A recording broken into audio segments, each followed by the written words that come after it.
This video is brought to you by Captivating History. The Culper Ring was a crucial part of the American Revolutionary War. This complex network of spies undermined British military efforts and allowed the American patriots to prepare in advance against incoming attacks. Many men and women attached to the ring risked their lives to sneak secret information out of British-occupied New York. Despite its many achievements, the Culper Ring's existence only became known to the general public in the early 20th century. During the summer of 1776, at the beginning of the War for Independence, British forces dealt a devastating blow to the American rebels by capturing New York City. The Americans would not regain the city for 7 long years, and General George Washington was forced to carry out a bitter retreat. Many of those close to Washington pushed for him to burn the city to the ground. Although New York was not yet the mighty metropolis it would become, it was already a great city, populated by tens of thousands of people. It was a natural trading port that would prove valuable to the British, providing them with a vital supply line. After Congress came out against the measure, it was decided they would have to find another way to counteract the British in the region. Washington was particularly enthusiastic about building a competent intelligence network, and New York became his primary target, although his early, less organized intelligence efforts often failed. One of the best known of these early attempts was the expedition of Nathan Hale. Nathan Hale was a soldier and member of the Rangers, and when he heard that Washington was looking for spies, he volunteered.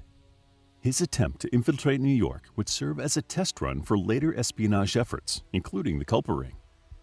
To get into New York, Hale crossed the Sound, the stretch of water that separates Connecticut from Long Island. The Long Island Sound was a weak spot during the war, and it was frequently used by spies and smugglers on both sides. Hale entered New York disguised as a traveling teacher, but he made the mistake of divulging his plans to a man employed by the British. Hale was hanged after uttering his immortal last words, "I only regret that I have but one life to lose for my country." The Patriots were devastated. Washington, mindful of the failure of Nathan Hale, looked to create a new, watertight intelligence operation in the city. One of the first men to come on board was a former classmate of Nathan Hale's from Yale University, Benjamin Talmadge. Talmadge had not only lost Hale to the British, his brother also had recently died on a British prison ship. In time, Talmadge would become the leader of the Culper Ring.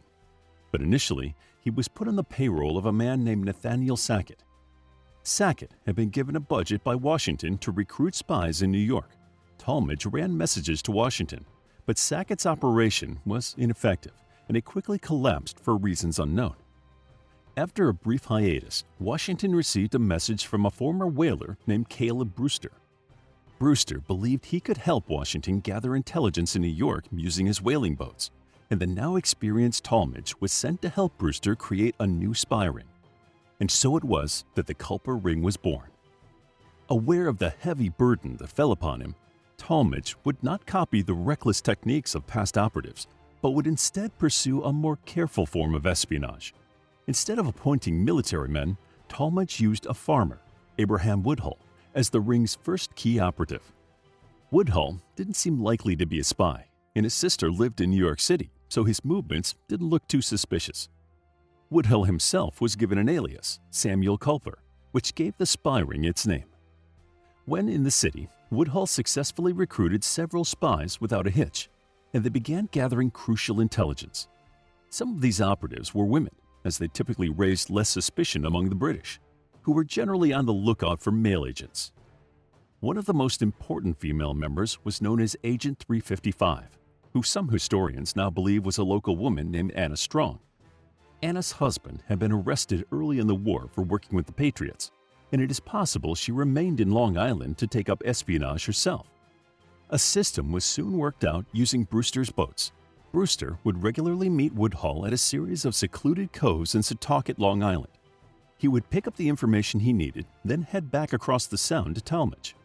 Anna Strong would leave several handkerchiefs on her clothesline to indicate which particular cove was the meeting point each day. As time passed, the ring's methods became more sophisticated. Because time was of the essence to ensure that the information given was accurate and relevant, Talmadge recruited couriers to speed things up. The group also began to use dead drops, agreed-upon secret locations to stash intelligence. Couriers would visit these dead drops and deliver their contents to Woodhull in Setauket. To maintain secrecy, the group increasingly found ways to conceal what was in their notes. A system of codes was created which replaced keywords with numbers. General Washington was 711. Talmadge was 721. A list of these codes was then compiled into a book given out to key Culper Ring members. The Ring also used invisible ink to write their messages, writing these hidden messages between the lines of innocuous letters or on the back of pamphlets and other documents. Initially, most invisible inks, including those used by the British, consisted of a mixture of lemon juice and water that, when lightly heated, would reveal a message. However, the Patriots, helped by a British physician, produced a new kind of invisible ink that was harder to crack. When a particular chemical was applied to the paper, the message would be revealed. While the Culper Ring's careful and ingenious processes made them one of the most successful spying operations of the entire Revolutionary War, they had several close calls that almost busted their whole operation. In 1779, a local privateer, in trouble with the British authorities, desperately looked for a way to evade punishment. To secure his parole, he alerted the British that Abraham Woodhull was up to no good. British soldiers promptly showed up at Woodhull's home, but Woodhull was out, so the soldiers set about beating his father instead. Woodhull was fortunate to escape. He was never actually arrested because his family was closely tied to a loyalist colonel who personally vouched for him. But the close shave shook the ring. Woodhull himself was now spooked, paranoid that the British would come back for him at any moment. Soon after this, another disturbing incident befell the Ring. A letter mentioning Talmadge was intercepted by the British, alerting them to his role recruiting spies in New York. The British raided his camp for more information, but they only captured a few documents and Talmadge's horse. The documents alluded to a possible future agent who had not yet worked for the Patriots. Despite these close calls, the Ring expanded its operation in 1779. Talmadge chose somebody who was a pillar of the local community, a man named Robert Townsend, to take over some of the critical duties from the now twitchy Woodhull. Townsend lived in New York City, running a broad array of successful businesses frequented by Loyalists and British soldiers. He was considered to be above suspicion, partially because he co-owned a popular Loyalist coffeehouse. Townsend was not initially a patriot, but British soldiers had harassed his family, and New York's invasion had severely affected him. Despite his important role, Townsend demanded that his identity be kept secret, even from George Washington himself, so he came to be known as Sam Culper Jr. Townsend and others moved with ease among pro-British families during the war, and their intelligence was vital.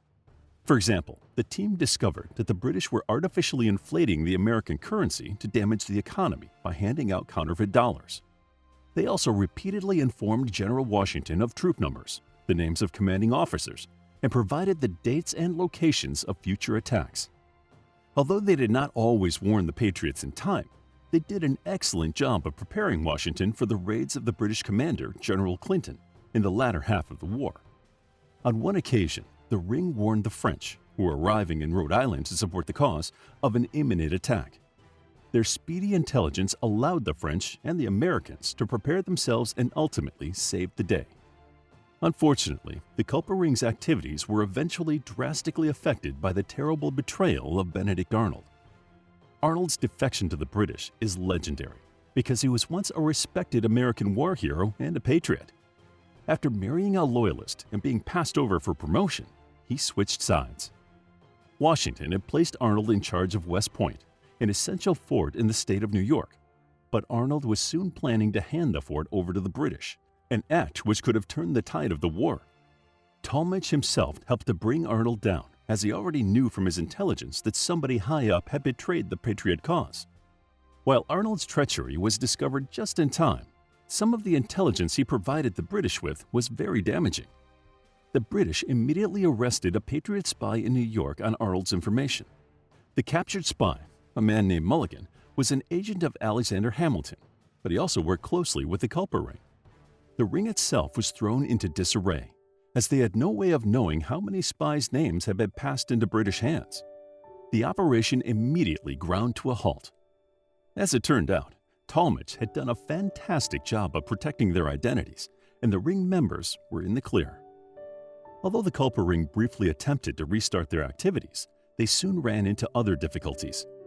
Late in the war, the Americans were running out of money, and Washington had stopped providing funds. The British had also stepped up their efforts to catch spies, creating extra military checkpoints and recruiting more agents of their own. From the summer of 1781, the Culper Ring ceased to send detailed reports to Washington. Woodhull and Townsend would only send occasional letters for most of the rest of the war. The team would make one final push in the closing months of the conflict, as Washington looked to secure the New York area. As the War for Independence drew to a close in 1783, the spies returned to their ordinary lives, and many never mentioned the Ring again. Although many Culper Ring letters had survived, the Ring's existence only became public knowledge in the 1930s. In recent years, the Ring has become better known, largely thanks to the hugely popular AMC show Turn. Although the Ring members were never recognized for the risks they took when they were alive, historians now frequently highlight the activities of the Culper Ring that helped to tip the balance in favor of the revolutionary cause. To learn more about the Culper Ring, check out our book, The Culper Ring, a captivating guide to George Washington's spy ring and its impact on the American Revolution. It's available as an ebook, paperback, and audiobook. Also, grab your free Mythology Bundle ebook while still available. All links are in the description. If you enjoyed the video, please hit the like button and subscribe for more videos like this.